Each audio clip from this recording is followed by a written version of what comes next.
Purihin ng Diyos, purihin ng ating Panginoon.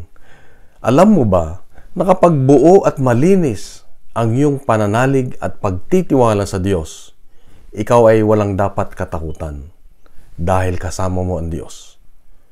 Sa Ebanghelyo ngayon, makikita natin na walang takot na hinarap ni Jesus ang mga Pariseo at mga Eskriba at yung mga tumutulig sa Kanya na hindi naniniwala sa Kanyang mga patotoo, sa Kanyang mga sinasabi, na siya nga ay anak ng Diyos.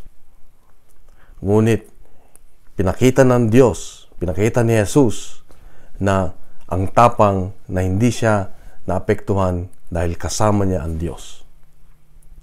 Kaya ang paalala ng Diyos sa atin ngayon, kapatid, ay pagpatuloy nating mahalin, pagpatuloy nating ibigay ang tiwala at pananalig sa Diyos.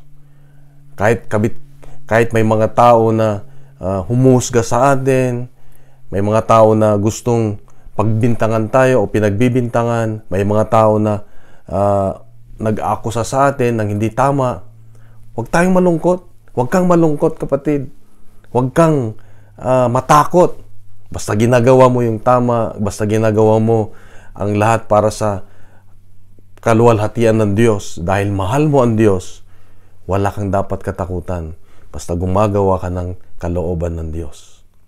Kapatid, ito ang ating pagbulay-bulayan ngayong araw na ito. Ito yung paalala ng Diyos sa ating ngayon na patuloy tayong gumawa ng pagmamahal sa iba.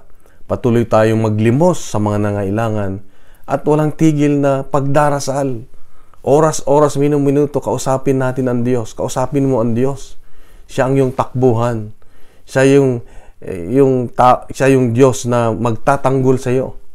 Sa oras ng mga kagipitan, nandiyan siya para iligtas at tulungan ka. Kapatid, huwag kang matakot, huwag kang mag-alala dahil kasama mo ang Diyos. Ito ang paalala ng Diyos sa atin ngayon.